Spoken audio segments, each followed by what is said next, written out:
Saya tadi katakan bedakan antara hukum dan politik. Kalau politiknya memakzulkan Presiden Jokowi dengan fakta konfigurasi yang sekarang itu hampir mustahil. Karena untuk kemudian DPR menyatakan memang Presiden itu layak dimakzulkan, dia sudah di backup minimal kalau tidak ingin seorang presiden dimakzulkan, dia punya sepertiga di DPR. Minimal. Dengan dia punya sepertiga, maka setiap kali ada upaya pemakzulan dia batalkan.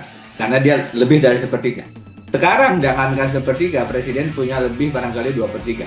Jadi kalau hitung-hitungannya tidak ada perubahan koalisi pemerintahan dan koalisi di parlemen, maka tidak akan ada dakwaan pemakzulan dari DPR Indonesia kepada Presiden Jokowi. Bukan karena presiden tidak melanggar, bukan karena presiden tidak punya pelanggaran delik impeachment, tapi karena DPR-nya sudah merupakan bagian dari presiden sehingga tidak mau, bukan tidak bisa, bukan tidak ada delik pemakzulannya, tapi DPR-nya tidak mau. Berbeda ya. Tapi secara hukum tata negara, sebenarnya tidak ada keraguan dalam pandangan dan pendapat saya bahwa Presiden Jokowi sudah melanggar pasal-pasal impeachment dan sebenarnya sudah layak untuk dipecat, bahwasanya tidak terjadi karena kekuatan politiknya sudah kolutif dan koruptif.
Eh, Kalau kita bicara impeachment, kita harus melihatnya dari sisi hukum dan dari sisi politik. Dan impeachment ini memang saya menulisnya tahun berapa ya? 90-an ya, menjelang tahun 2000 begitu, ke Harian Republika, dan kata waktu itu saya menggunakan istilah pemberhentian, pemecatan, sama Republika diganti dengan pemakzulan. Dari situ saya kemudian memahami bahwa terjemahan dari kata impeachment ini menurut tata bahasa kita, paling tidak menurut jurnalis, itu adalah pemakzulan. Dan saya kemudian menggunakannya berganti-ganti dengan pemberhentian, atau tidak jarang saya menggunakan istilah pemecatan kalau ingin memberikan pesan yang lebih tegas, yang lebih lugas begitu. Nah, kita tidak akan panjang soal konstitusi, tapi memang impeachment itu adalah perpaduan antara proses politik dan hukum. Kalau dibandingkan dengan Amerika Serikat, maka dia dimulai dengan dakwaan di DPR Amerika, House of Representatives, kemudian dakwaan impeachment itu, pemberhentian presiden itu, disidang dalam sidang Senat. Kalau Senat di kita itu DPD, tapi Senat kita tidak sekuat Senat Amerika. Di sidang di Senat, hanya ada representasi lembaga yudikatif itu dengan meletakkan ketua sidang impeachment itu adalah ketua Mahkamah Agung. Dan kemudian setelah di sidang, baru kemudian ada putusan apakah akan diberhentikan atau tidak seorang presiden. Di Indonesia, setelah reformasi, prosesnya dilakukan oleh 3 lembaga, 3 tahap. Pertama, dilakukan proses angket dan kemudian hak menyatakan pendapat di DPR dengan hak quorum dan hak persetujuan. Dan kemudian jika DPR setuju memulai proses pemakzulan, itu akan dibawa ke MK. Di Mahkamah Konstitusi akan diperiksa apakah dakwaan pemakzulan yang diajukan oleh DPR itu memenuhi ketentuan perundang-undangan. Jika 5 dari 9 hakim MK mengatakan iya, cukup 5 dari 9, maka itu tidak langsung kemudian presiden dimakzulkan, tapi harus ke forum di MPR lagi. Dan forum di MPR ini lebih sulit dari perubahan undang-undang dasar. Jadi memang tidak mudah memakzulkan presiden.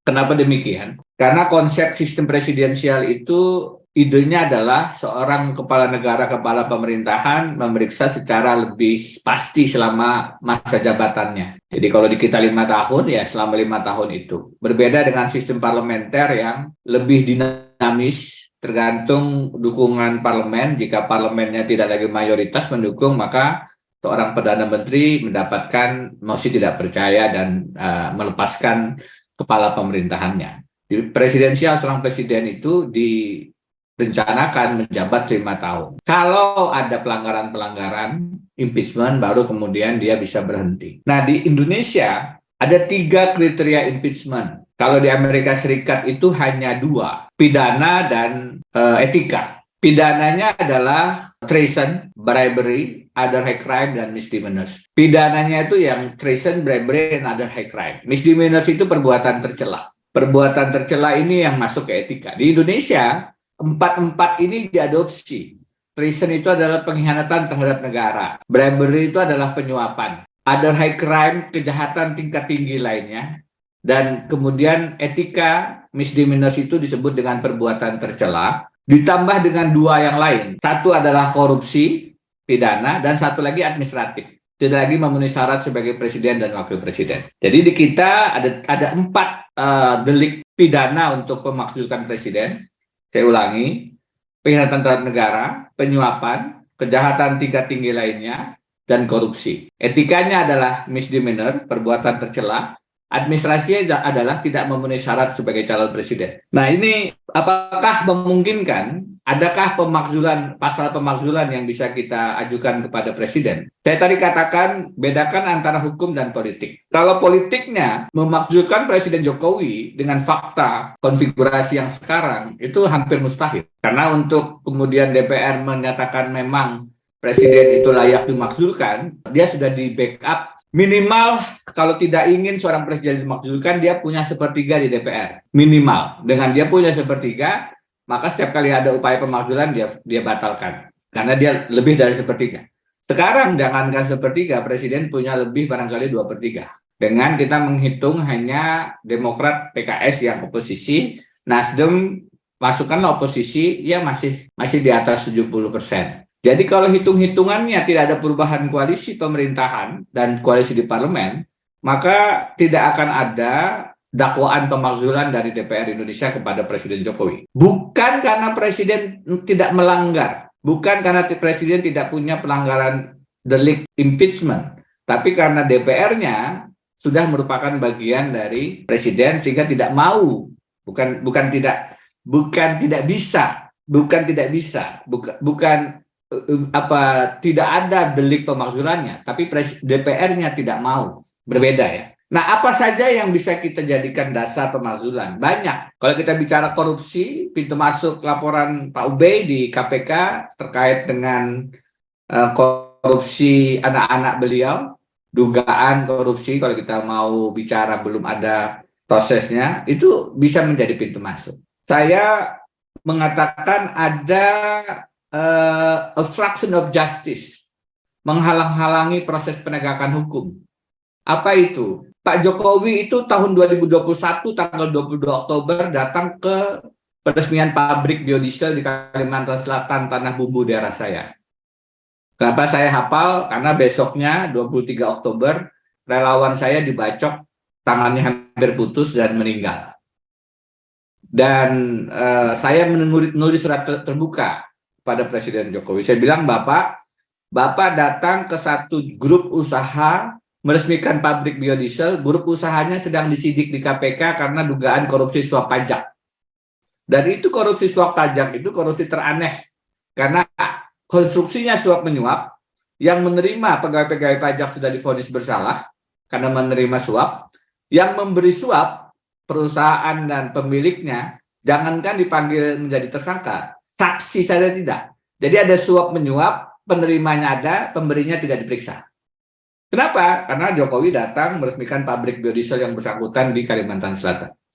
Tarik 1 tahun ke belakang, 22 Oktober 2020, Presiden Jokowi datang meresmikan pabrik gula, grup usaha yang sama di Bombana. Grupnya sama, Presiden Jokowi datang lagi meresmikan pabrik gula. Tarik ke Oktober 2019, pelantikan presiden. Tim kampanyenya ya orang ini, dia bendahara. Saya nggak bisa nyebut nama, nanti dilaporkan polisi lagi. Tapi yang bersangkutan itu adalah bendahara tim kampanye. Sehingga tahun 2020 presiden datang meresmikan pabrik gula, 2021 presiden datang meresmikan pabrik biodiesel. Padahal pada saat yang sama yang bersangkutan kasusnya sedang disidik di KPK. Nah, ini obstruction of justice. Kenapa saya bicara obstruction of justice? Karena itu adalah dakwaan terhadap Richard Nixon. Jadi tahun 72, Richard Nixon diketahui ada kejadian pembobolan kantor yang terkait dengan Partai Demokrat Amerika untuk memasang alat sadap. Kenapa? Richard Nixon ingin mengetahui apa strategi kampanye presidennya, calon presiden Partai Demokrat. Ini penting, karena kalau kita sandingkan antara Watergate, dikenal dengan Watergate, dengan Muldoko Gate, ini sama. Bahkan Muldoko Gate ini pembegalan Partai Demokrat ini lebih bahaya lagi. Watergate itu Richard Nixon memasang alat sadap di kantor Demokrat, hanya memasang alat sadap. Kemudian itu dibocorkan oleh seseorang yang namanya Deep Throat, wakil ketua FBI, kemudian ketahuan berapa puluh tahun kemudian, kepada wartawan Washington Post. 2 orang menulis. 74, 2 tahun kemudian akhirnya Richard Nixon mengakui setelah dakwaan proses penyelidikan ancaman pemakzulan oleh Senat, oleh Kongres, baru kemudian Richard Nixon yang ngaku. Jadi dari awal dia nggak ngaku tuh, dihalang-halangi penyidikan. Setelah terbukti memang ada rekaman, memang ada upaya untuk mengganggu kampanye Presiden Demokrat, ada upaya penjagalan dan lain-lain, baru kemudian tahun 74 dia tidak bisa menghindar, dan daripada dipecat melalui proses pemakzulan, Richard Nixon memilih mengundurkan diri. Bandingkan dengan Muldoko Gate, sama-sama Partai Demokrat. Di sini presiden membiarkan kepala staf presidennya. Dikatakan presiden tidak tahu, tidak mungkin. Orang kantornya sama-sama di istana satu komplek. Presiden tidak menyetujui, paling tidak membiarkan. Apakah menyetujui atau tidak harus dibuktikan dalam proses penyelidikan. Tapi dalam konteks human rights ada istilah by omission, by commission. Dengan tindakan pelanggaran HAM itu atau dengan pembiaran. Presiden Jokowi jelas-jelas membiarkan Muldoko Gate, membiarkan kepala staf presidennya membegal, atau istilah Romahur Muzi P3 mencopet Partai Demokrat. Dibiarkan. Nah, padahal ini melanggar HAM, kebebasan berpolitik, kebebasan untuk berserikat, kebebasan untuk banyak hal yang dilanggar. Jadi saya katakan, kalau Watergate itu ujungnya kemudian timbul dakwaan penghalang-halangan penyidikan, menyalahgunakan kekuasaan, abuse of power, satunya lagi adalah melecehkan Kongres Amerika Serikat, di Indonesia sebenarnya terjadi juga. Sama-sama Partai Demokrat yang jadi korban, sama-sama untuk menjegal kemenangan Presiden Partai Demokrat. Di sini yang terjadi adalah Partai Demokratnya dijegal, diambil alih untuk menghalang-halangi pencapresan Anies Baswedan. Sama, kenapa di Amerika Serikat kemudian bisa proses pemakzulan, di sini tidak? Saya dikatakan kan oleh Hasto Kristianto, harusnya ilmiah dong. Jangan sembarangan ngomong pemakzulan. Loh, ini sangat ilmiah. Komparasi dengan Watergate itu sangat ilmiah.